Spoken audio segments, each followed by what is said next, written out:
सतगुरु योगी राज स्वामी मोहनदास बैरागी जी के द्वारा लिखी हुई पुस्तक मन का स्वरूप वॉल्यूम 2 चैप्टर 22। आदमी यहाँ गुलाम रहना चाहता है। कदम कदम पर छल फरेब से अब सच्चाई हारी। जिस नेता नू देखो उसकी कुर्सी ने मत मारी। भला किसी ने कब सोचा था ऐसे दिन भी आ जाएंगे जब जनता को लूट लूट कर नेता गण ही खा जाएंगे। जीना दुर्लभ हो गया, अब तो आंसू पीकर गम खाएंगे। सच्चाई को अपने हाथों हम फांसी पर लटकाएंगे। क्या थी क्या हो गई दोस्ती यह तहजीब हमारी। कभी सामर्थ्य पत्नी का भी जिन्हें नहीं मिल पाया है। ऐसे ऐसे लोगों ने भी देखो दांव लगाया है। इस कुर्सी ने एक सिरा से सबको नाच नचाया है। जब चुनाव की बात चली तो लोगों ने बतलाया है। मरने से भी ज्यादा हो गई हाय जिंदगी भारी। मन ही मन में रह जाती है, होता हूँ हैरान। नोटों से मापा जाता है राम कसम इंसान। यह आदमी धक्के खाते पूजते हैं खर श्वान। बन बैठे खूंखार भेड़िए भेड़ों के निगरान। आज कलेक्टर से भी ऊपर लगते हैं पटवारी। नोटों की नैया में चढ़कर अपराधी भी तर जाते हैं। मैं तो क्या हूँ उन लोगों से बड़े बड़े डर जाते हैं। काम निकल जाने पर जाने लोग किधर जाते हैं। आदर्शों पर लड़ने वाले बिना मौत मर जाते हैं। मोहनदास कहे देश प्यार से शर्माती गद्दारी। आदमी खुद अपने पैरों पर खड़ा नहीं होना चाहता, किसी का सहारा पकड़कर चलना चाहता है। इसलिए आदमी पूरा आदमी नहीं है। राजनीति ही महत्वपूर्ण है। आदमी के भीतर बहुत सी शेष पशुता है और जब तक पशुता है तब तक राजनीति महत्वपूर्ण रहेगी। जो वह आदमी के भीतर पशु है उसके कारण ही पाश्विक बल महत्वपूर्ण मालूम होता है। धार्मिक व्यक्ति की ओट लेता है और संसारी राजनीति की। राजनीति का बल क्या है? जब तक पद पर होता है तब तक बल होता है। जब पद से हट जाता है तो बलहीन हो जाता है। जब तक राजनेता पद पर बैठा होता है तो उसके पद की बुनियादी बनावट क्या है? उसके पद के नीचे आधारशिला में क्या रखा है? कौन से संगीन बंदूकों के पत्थर हैं? क्या है राजनेता की सत्ता? उसके हाथ में लाठी है, इसलिए हिंसा करने का उपाय है। वही उसका बल है, वह ही विध्वंस कर सकता है, वह ही नुकसान पहुंचा सकता है, इसलिए आदमी डरता है। राष्ट्रपति के महल, प्रधानमंत्री की कुर्सी, इसके अतिरिक्त उनको कुछ भी दिखाई नहीं पड़ता। सिर्फ सिपाहियों का उनके पीछे बल है, वह ना समझों का बल है। ऐसा सदा से हो रहा है। पहले राजा होते थे, अब प्रधानमंत्री बलशाली हैं। खेल वही है, सिर्फ ऊपर के कपड़े बदलते हैं। भीतर तो संसदों में जूते फेंकते हैं, कुर्सी उठाते हैं, माइक लेकर एक दूसरे के पीछे दौड़ते हैं। एक दूसरे पर घूसाबाजी होती है, एक दूसरे को गाली गलौज के सिवाय और कुछ भी नहीं है। जितने पागल खाने में आज पागल नहीं हैं, उतने आज पार्लियामेंट में पागलों की भीड़ लगी हुई है। पागलों की भी एक व्यवस्था होती है। अगर कोई पद पर पहुंचना चाहे तो लोगों की सीढ़ियां बनानी पड़ेंगी। उनके कंधों पर पैर रखने पड़ेंगे और जिसके कंधे पर पैर रखकर पहुंचोगे, उनके पहले ही तुम और आगे चलो कि जिससे तुम चढ़ कर के आए हो, उसी से चढ़कर और कोई दूसरा भी आ सकता है। इसलिए वह हिंसा करवाते हैं। गणित का साफ तर्क है, नंबर 2 का आदमी राजनीति में हमेशा खतरे में होता है। इसलिए 1 नंबर आदमी को 2 नंबर से डर रहता है और किसी का डर नहीं होता, क्योंकि राजनेता अपनी योग्यता के लोगों को अपने पास बर्दाश्त नहीं कर सकता, क्योंकि मनुष्य के भीतर राजनीति छिपी हुई हिंसा का विस्तार है। आदमी कमजोर है, गुलाम है, इसलिए आदमी गुलाम होने को इच्छुक हो रहा है। जो कोई जोर से नारा लगाए, बड़ा शोरगुल मचाए, वही ठीक है। जो जोर से जिसको चिल्लाने वाला मिल जाता है, वही तुम्हारा नेता हो जाता है। वह तुम्हें झूठा आश्वासन देने वाला मिलता है, वही तुम्हारा नेता है। उसका अपने जीवन से कोई मतलब नहीं, अपितु वह अपना जीवन तो आपके जीवन के सहयोग से बना रहा है। इस जीवन में सतगुरु ही जिसने सत्य का बोध किया है, वही दूसरों के जीवन को दिशा बल दे सकता है। उसके अतिरिक्त कोई उपाय नहीं है। परमात्मा एक सत्य है, सिद्धांत नहीं, जो हृदय की गहराइयों में जाना जाता है। जो एक ऐसा सत्य है, आदमी के प्रेम में पकता है, जिसके लिए गर्भ धारण करना पड़ता है, जिसे अपने गर्भ में 9 महीने तक विकास देना होता है। 9 महीने में कितने लंबे होंगे जब सत्य जन्मता है, यह तुम्हारे ऊपर निर्भर है। जो आषाढ़ में चेतना के घिरे हुए मेघ आकाश में भरते हैं, ऐसे ही जीवन के कमल फूल खिलते हैं। जो आकाश में चमकते हुए तारे हरेक प्राणी के भीतर दबे पड़े हैं, जो अभी चमके नहीं। चमके भी तो मनुष्य ने उनकी तरफ पीठ कर रखी है।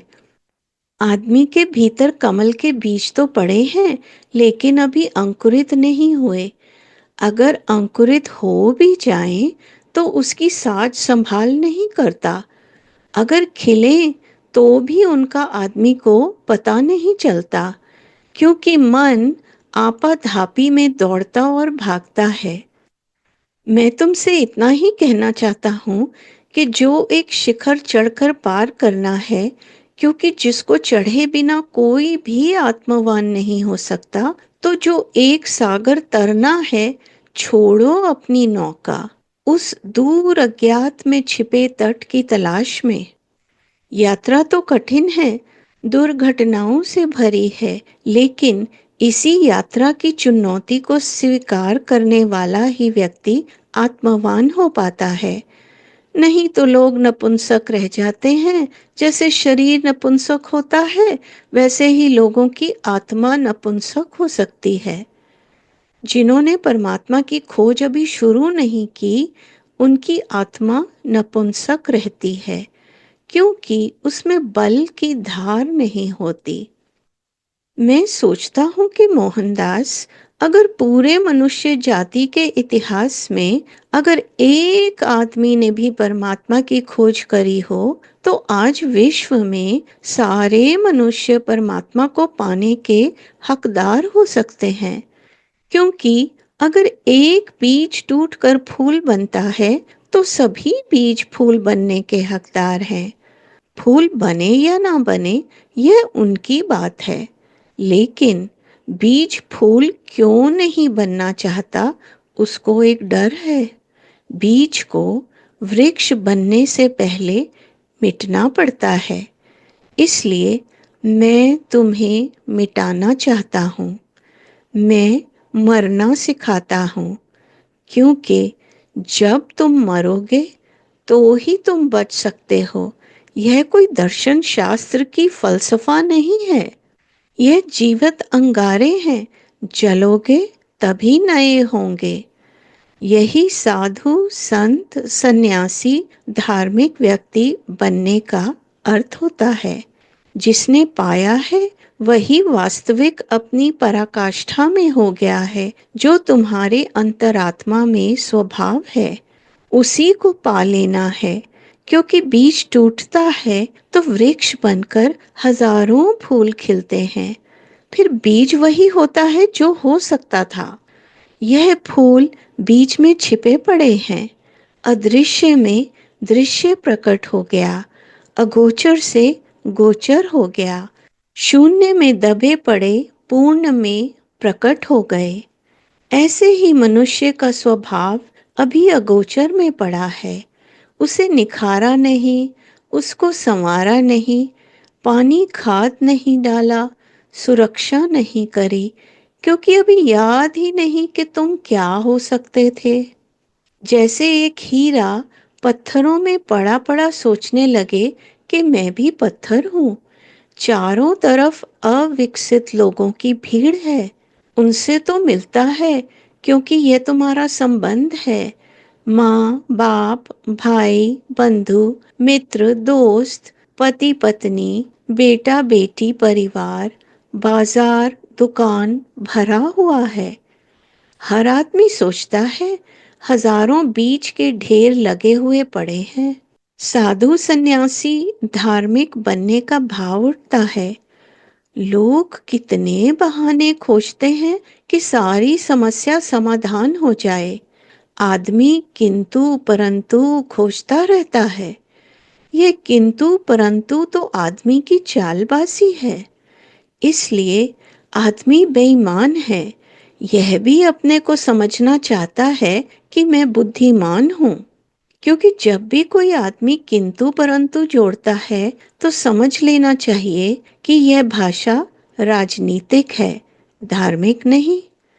धार्मिक या तो हो या ना, सीधी साफ भाषा है। इसलिए लोग संत समागम तो करते हैं लेकिन सत्य से भयभीत होते हैं, बहाना खोज लेते हैं। सत्य से डर है, वहां क्रांति होने वाली है। सत्य के पास जाना है तो आग के पास जाना है। एक ऐसी यात्रा पर निकलना है जहां से वापस नहीं लौट सकते। इसलिए लोग संत समागम करते हैं लेकिन सत्य का समागम नहीं करते। जिन्हें मिला है, जो जागे हैं, उनके पास बैठो, जाओ। इससे सरल और कोई उपाय नहीं है, क्योंकि इस अर्थ में भक्ति का शास्त्र अनूठा है, जिसको विज्ञान की भाषा में कैटालिटिक एजेंट कहते हैं। यानी कुछ घटनाएं हैं जो किसी चीज की मौजूदगी में घटती हैं। अगर पानी बनाना हो तो हाइड्रोजन और ऑक्सीजन को मिलाकर पानी बनता है। लेकिन जब तक बिजली की चमक की मौजूदगी न हो तो पानी नहीं बन पाएगा। बिजली की चमक से बादलों में जल निर्मित होता है, इसलिए बिजली की मौजूदगी जरूरी है। जो जागे हुए लाखों में कोई एक सद्गुरु होता है, उसकी मौजूदगी जरूरी है। वही तो सत्य है। बाकी तो तुम्हारा संत समागम धार्मिक समारोह जैसा ही है। क्योंकि सोए हुए के भीतर जागे हुए की मौजूदगी में कुछ होने लगता है। जागा हुआ तो सिर्फ जागा हुआ होता है। इसलिए मनुष्य एक संबंध है। लेकिन मनुष्य एक व्यक्ति की तरह देखने में भूल गया है। अगर श्वास न आए तो मनुष्य समाप्त है। इसलिए सूरज से आने वाली किरणें हों तो ही मनुष्य जी सकता है। पानी ना मिले तो समाप्त है। इसलिए आकाश, हवाएं, सूर्य, चांद, तारे, जल, पृथ्वी, यह सब चाहिए, तभी मनुष्य जी सकता है। क्योंकि इन सबके बीच मनुष्य एक संबंध मात्र है। इन 5 तत्वों का नाम ही मनुष्य का एक जोड़ है, एक संबंध, संयोग है। इस संयोग के भीतर कुछ ऐसा भी है जो संयोग नहीं है, उसको हम परमात्मा कहते हैं। वह मनुष्य नहीं है, क्योंकि मनुष्य तो संयोग मात्र है, जो कि मिट्टी, आकाश, वायु, अग्नि और जल और पृथ्वी, इनका जोड़ है। लेकिन मनुष्य के भीतर एक ऐसा भी है जो मनुष्य नहीं है, जो एक सबके भीतर इस सारे संग्रह का साक्षी है। वहां एक चैतन्य का आवास आदमी के भीतर है। उस चैतन्य में व्यक्ति की तरह अहंकार नहीं है। वही तो परमात्मा है। वह सभी में है। वह चैतन्य अलग किसी में भी नहीं है। हम सबका चैतन्य एक ही है। बेशक देह हमारी अलग है, लेकिन आत्मा सब में एक है। वाणी हम लोगों में अलग हो सकती है, लेकिन शून्य हमारा एक है। बोली, भाषा, रहन सहन, वेशभूषा सबकी अलग अलग हो सकती है, लेकिन हम सब चुप होकर शांति से मौन होकर बैठ जाएं तो मौन हमारा सबका एक ही है। क्योंकि शब्द, रूप, रंग के पार भी कुछ है। उसका ही नाम परमात्मा है। वही करता धरता है, वही लेता है, वही देता है। सारे खेल उसके हैं। आदमी तो व्यर्थ ही बीच में आता है। ये व्यक्ति के बीच में आने से ही मनुष्य में उपद्रव होते हैं। इसलिए मनुष्य जीवन से वंचित हो जाता है।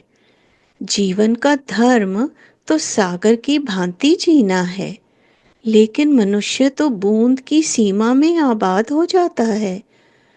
वह अपने कारागृह खुद ही निर्मित करके इतना कुशल हो जाता है कि राग, द्वेष, ईर्ष्या, नफरत की दीवारों पर दीवार उठा लेता है कि यह हिंदुस्तान और ये पाकिस्तान है, यह अमेरिका या रूस है, यह जर्मन या चीन है, यह हिंदू मुसलमान, यह सिख ईसाई, यह बौद्ध या जैन है, यह क्षत्रिय या ब्राह्मण है, यह काला और गोरा है।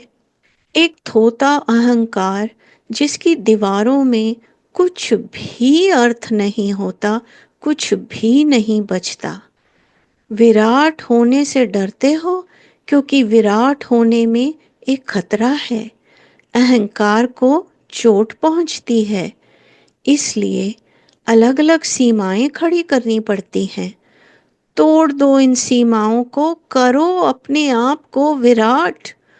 उठो, उस पार ब्रह्मा परमात्मा की सब मिलके प्रार्थना अरदास करें, जो सबके भीतर एक ही बैठा है। उसी का नाम आत्मा परमात्मा है। इसी पुस्तक का एक और चैप्टर 39, आदमी की नासमझियाँ वही तो अड़चन है। गुरुजन जाका है, गृही चेला गृही जो होए, कीच कीच को धोवे तो दाग न छूटे कोय। गुरु लोभी शिष्य लालची, दोनों खेलें दाव, दोनों डूबे बापुरे, बैठ पत्थर की नाव। बंधे को बंधा मिले, छूटे कौन उपाय, सेवा कर निर्बंध की, पल में दे छुड़ाए। अज्ञानी मूर्ख गुरु को त्याग देना ही श्रेष्ठतम है। जो गुरु ज्ञान से हीन हो, मिथ्यावादी हो, विडंबी हो, उसका त्याग कर देना चाहिए। जो गुरु अपना ही कल्याण नहीं कर सकता, वह गुरु शिष्यों का क्या कल्याण करेंगे। लोभी, लालची, मूर्ख, अज्ञानी गुरु को त्याग देने में बहुत से शास्त्र प्रमाण हैं। मैंने देखा है कि मोहनदास आजकल मूर्ख अज्ञानी लोग मूर्ख गुरुओं को नहीं त्यागते, क्योंकि प्रथम तो लोगों को आत्म कल्याण का पता ही नहीं, और दूसरी बात, लोगों के मन में भय रहता है कि गुरु का निरादर करने से हमारा कोई विघ्न हो जाएगा, श्राप मिल जाएगा, हम उजड़ जाएंगे। इन शिष्यों और गुरुओं का इस संसार में निरूपण करने का कोई प्रकरण नहीं है, इसलिए उनका प्रसंग छोड़ दिया जाता है। संसारी मूर्ख गुरु शिष्यों के कान में मंत्र फूंककर पीछे लगा लेते हैं। वह उन गुरुओं के पशु बन जाते हैं, क्योंकि उनको बोध नहीं कि परमार्थी गुरु आत्मज्ञानी का ही नाम है। ऐसे गुरु तो संसार में बहुत दुर्लभ हैं, लेकिन संसारी लोग अज्ञानी मूर्ख होते हैं, क्योंकि वे शास्त्र के तात्पर्य को और गुरु शिष्य संबंधों के अर्थ को नहीं जानते। जैसे मुसलमानों ने मान रखा है कि पैगंबर पापों से छुड़ा देगा, ईसाइयों ने मान रखा है कि ईसा उन्हें पापों से छुड़ा देगा, वैसे ही आज सांसारिक लोगों ने मान रखा है कि गुरु पापों से छुड़ा देगा।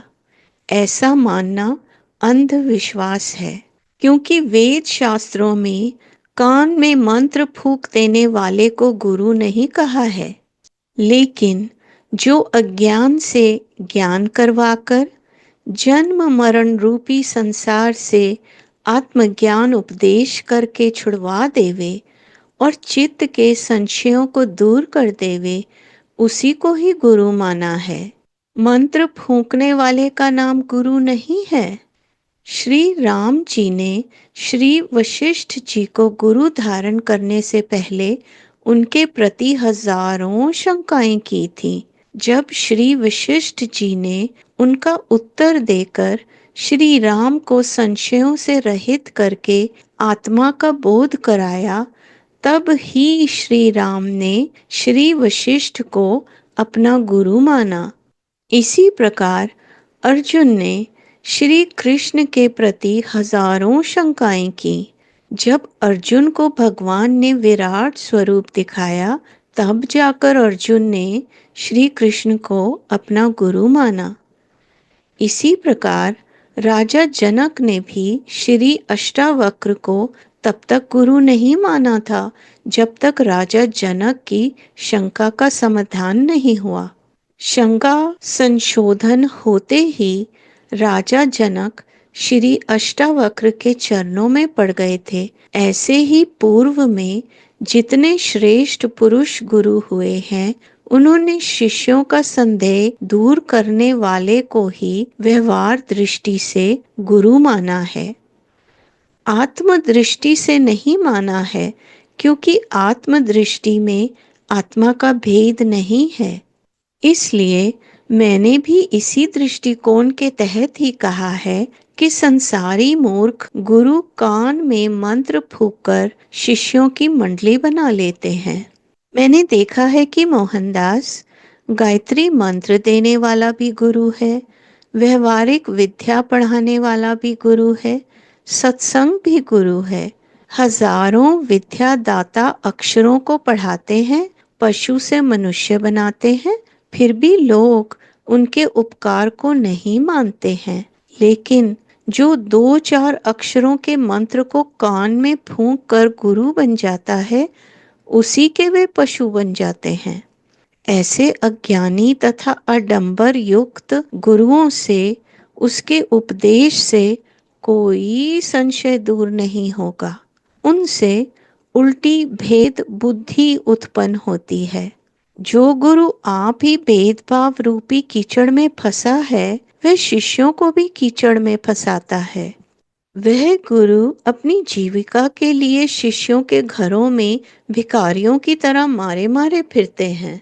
जैसे गुरु मूर्ख होते हैं, वैसे ही उनके शिष्य भी मूर्ख होंगे, क्योंकि जो सही अर्थों में गुरु है, जो सत्य भी है और गुरु भी है, जो आत्मा संशयों का नाश भी करता है, उनको वह नहीं जानते, उनकी सेवा पूजा करते हैं। जब वे गुरु ही मोक्ष मार्ग को नहीं जानते, तो शिष्य क्यों जानेंगे? शिष्यों के मन में तो विषयों की कामनाएं भरी हैं। वे उन कामनाओं की पूर्ति के लिए मंत्र जपते जपते मर जाते हैं, परंतु कामनाएं किसी की भी पूरी नहीं होती। ज्ञानहीनो गुरु सत्याज्यो मिथ्यावादी विडम्बकः स्वविश्रांति न जानाति पर शांति करोति किम। हर आदमी इन कामनाओं के दुख में जीता है। जो प्रधानमंत्री बन जाता है वह भी सोचता है कि योग्यता तो बड़ी थी, मिला कुछ भी नहीं।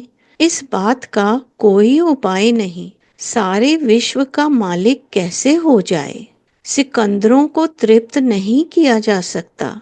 आज सभी छोटे बड़े सिकंदर हैं, सभी की छोटी बड़ी आकांक्षाएं हैं। इसलिए तो मैं कहता हूँ कि हर आदमी गुरु से कम बात नहीं करता। आज सभी गुरु ज्ञानी बने हुए हैं। ऐसे गुरुओं की आकांक्षाओं के मुकाबले उनके शिष्यों की आकांक्षाएं भी फीकी पड़ जाती हैं, पीछे रह जाती हैं। ये बड़ी गहरी चाबी है। आदमी के विचार का बड़ा महत्वपूर्ण हिस्सा इसमें छिपा है। सतगुरु तो एक होता है, लेकिन असतगुरु हजार हो सकते हैं। झूठ असत्य हजारों हैं, परंतु सत्य तो एक ही है।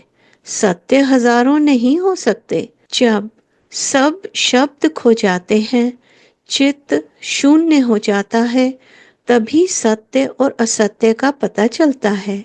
इसलिए सत्य को खोजो, इसी में सतगुरु को खोजो। हर चीज का आधार है, लेकिन आधार छीना जा सकता है, इसलिए चिंता होती है। आज धन है, कल नहीं होगा, फिर क्या करोगे? धन के कारण अमीर हो, अपने कारण नहीं। लेकिन सतगुरु तो अपने कारण अमीर है, तुम उससे कुछ भी नहीं छीन सकते। क्या छीनोगे? वह तो उस परम सहारे के साथ है। तुम्हारा कोई सहारा नहीं, परंतु वह उस परम सहारे से अलग नहीं है। सतगुरु तो निराधार है। तुम भी निराधार होने को राजी हो जाओ, ताकि तुम्हारा सतगुरु से मिलन हो जाए। यह सच्चे सतगुरु की व्याख्या है, कन फूके गुरु की नहीं। यह व्याख्या साधक के लिए है, ताकि तुम समझ जाओ कि सतगुरु के यह लक्षण है। अगर तुम्हें सतगुरु को पाना है तो इन्हीं लक्षणों को अपना साधन बना लेना होगा। सतगुरु दीनों पर दया करने वाले हैं। जिसको उनका इशारा मिल जाए वो धन्य हो जाता है। गुरु तो प्रेम का राज्य है, तर्क अथवा बुद्धि का नहीं। सतगुरु का प्रेम तो आनंद मग्न नृत्य है। इसलिए असली सवाल ही आनंद का है। उस सतगुरु की याद आ जाए, वही अमूल्य है। उस सतगुरु का वरदान, उसका प्रतीक, उसकी कृपा, उसकी आज्ञा अमूल्य है। वह अमूल्य से भी कितना अमूल्य है, इसका बखान नहीं हो सकता। उसका व्याख्यान करते करते कितने ध्यानस्थ होते रहते हैं। उसके ध्यान का प्रयोजन ही इतना है कि उसकी कृपा प्राप्त रहे। वह जो कृपा निधान है, उसकी क्या व्याख्या करोगे? वेद उसका वर्णन करते हैं, पुराण उसका पाठ करते हैं। विद्वान इंद्र, ब्रह्मा, गोपी, गोविंद, विष्णु, सिद्ध, दानव, देव, सुर, नर, मुनिजन और सेवक जन उनका वर्णन करते हैं। उसका वर्णन भी कृपा निधान के ध्यान की एक विधि है। उसकी चर्चा उसमें खो जाने का एक उपाय है। उसकी बात करना उसकी तरफ उन्मुख होने का मार्ग है।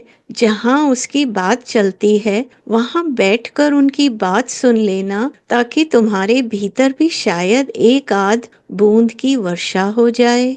शायद तुम्हारे प्यासे कंठ में कोई बूंद पड़ जाए। इसलिए उसके गीत गाते हैं क्योंकि उसके गीत गाते गाते गायक उनमें खो जाता है। गुरु के सत्संग का अर्थ है जहाँ उसका गुणगान हो रहा है। गोपी गोविंद तो गाते ही नहीं हैं, वे तो नाचते हैं। रास लीला होती है। कोई नाच कर कहता है, कोई गाकर कहता है, कोई चुप होकर कहता है, लेकिन सभी उसका ही वर्णन है। उसके हर कृत्य में, हर इशारे में उसी का वर्णन है, लेकिन हर व्यक्ति के ढंग अलग अलग हैं। संसार में चार प्रकार के पुरुष हैं। एक तो हैं ज्ञानी, दूसरे हैं मुमुक्ष, तीसरे हैं अज्ञानी और चौथी प्रकार है मूढ़ लोगों की। जो संशय से रहित होता है वही ज्ञानी होता है। जो विपर्याय संभावनाओं को युक्त करके होता है उसका नाम अज्ञानी है। और जिसके मन में स्वर्ग फलों की कामना भरी है उसका नाम भी अज्ञानी है। मूढ़ बुद्धि वाला व्यक्ति विषयों में आसक्त रहता है, केवल उन्हीं में विचार करता है। वह कभी भी महात्मा और गुरु को दंडवत प्रणाम नहीं करता। वह अपनी जाति पाति, धन दौलत, अभिमान में मर जाता है। लेकिन जो महात्मा गुरु का सत्कार करता है वह मुमुक्ष होता है। वह आत्मविद्या का पूर्ण अधिकारी होता है। यदि तुम संसार से मुक्त होने की इच्छा करते हो तो 5 इंद्रियों के विषयों को त्याग दो। जैसे विष के खाने से आदमी मर जाता है, वैसे ही इन 5 इंद्रियों के विषयों को भोगने से मनुष्य संसार चक्र रूपी मृत्यु को प्राप्त हो जाता है।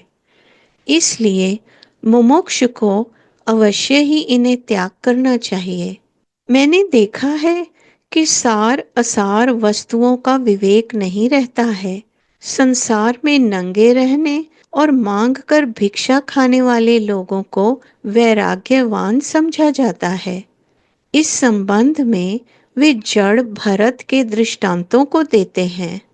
संसार में जो मूढ़ बुद्धि वाले हैं वह ही नंगे रहने और मांग कर खाने वालों को वैराग्यवान जानते हैं। वे लोग ही उन नागाओं से कान फुंकवाकर पशु रूप में उनके शिष्य बनते हैं। अगर नंगे रहने से ही कोई वैराग्यपन होता है तो सब पशु पक्षी और पागलों को भी वैराग्यवान कहना चाहिए, परंतु वास्तव में ऐसा नहीं है। मांग कर खाने वालों से ही अगर कोई वैराग्यवान होता है तो भी सभी दीन दरिद्रों को भी वैराग्यवान कहना चाहिए। इन युक्तियों से सिद्ध होता है कि नंगे रहने और मांग कर खाने वाले का नाम वैराग्यवान नहीं है। वास्तव में वैराग्यवान वही है जो विचार पूर्वक नंगा रहने वाला है। जहाँ प्रकाश रहता है वहाँ पर अंधेरा रूपी तमोगुण नहीं रहता। यह दोनों परस्पर विरोधी हैं। वैसे ही सतोगुण का कार्य सत्य है और मिथ्या विवेचन रूपी विचार है। तमोगुण का कार्य नंगा रहना है। नंगे रहने वालों के शरीर को कष्ट होता है। सच्चा सतगुरु तो पास ही मौजूद है, लेकिन मैं देख रहा हूँ कि मोहनदास आज भी लोग अज्ञानी गुरुओं के पास ही जाते हैं। अहंकारी लोगों की जमात में ही इकट्ठा होते हैं। यही तो मुश्किल है। जैसे कुत्ता अपनी ही पूंछ को पकड़ने की कोशिश करे तो वह जितनी जोर से छलांग लगाता है उतनी ही जोर से पूंछ छलांग लगाती है।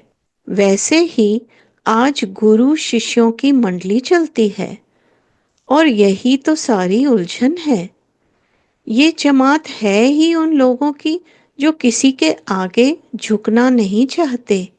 वे अधिक से अधिक संख्या में ऐसी जमात में शामिल होते हैं जिसमें उनको राहत मिल गई कि किसी के चरण नहीं छूने पड़ेंगे।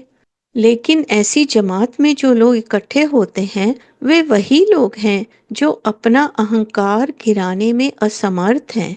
ऐसे लोगों को ही उन गुरुओं की जरूरत है। उनमें जो अकड़ है वही तो बाधा है, क्योंकि असली सवाल अकड़ मिटाने का ही है। सतगुरु असतगुरु की यही परिभाषा है। असतगुरु वह है जो कभी नहीं था और अब और फिर कभी नहीं होगा। असतगुरु का अर्थ है एक जगह नहीं, दो के बीच में है। दो जगह नहीं बल्कि बीच में है। सपना है जो सुबह खो गया, जब सोया था तब नहीं था।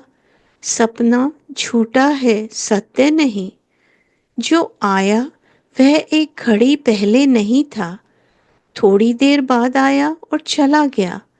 जैसे क्रोध सपना है वैसे यह शरीर भी सपना है, झूठा है, यह सत्य नहीं है।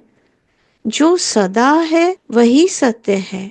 जो तुम्हें बदलता है, जो तुम्हारे जीवन में रूपांतरण करता है, तुम उसकी ही तलाश करना, सिर्फ उसी को ढूंढना जो अनबदला है, सदा स्थायी तथा स्थिर है। तुम्हारे भीतर कौन है जो कभी नहीं बदलता, उसकी ही तलाश करो। वह तुम्हारे भीतर है। सब बदलाहट उसी पर होती है। जैसे एक गाड़ी का चाक एक कील पर चलता है जो ठहरी रहती है। जो परिवर्तन हो रहा है वह शाश्वत के ऊपर हो रहा है। आत्मा रूपी कील ठहरी हुई है। शरीर रूपी चाक चक्र घूम रहा है। कील अलग होते ही चाक गिर जाता है। वही सत्य है, वही सतगुरु एक है। वह पहले भी था, अभी भी है, कल भी होगा, सदा होगा। शेष सब सपना है। यह एक वचन अगर तुम्हारे मन में गहरा बैठ जाए तो तुम अपने मन में दोहराना। घृणा लोभ आए तो ध्यान रखना कि जो अभी नहीं था, अभी हुआ, वह सपना हो जाएगा। शरीर को साध लो, मन में तो वही चलेगा जो चल रहा था। शांति की यही तो एक विधि है।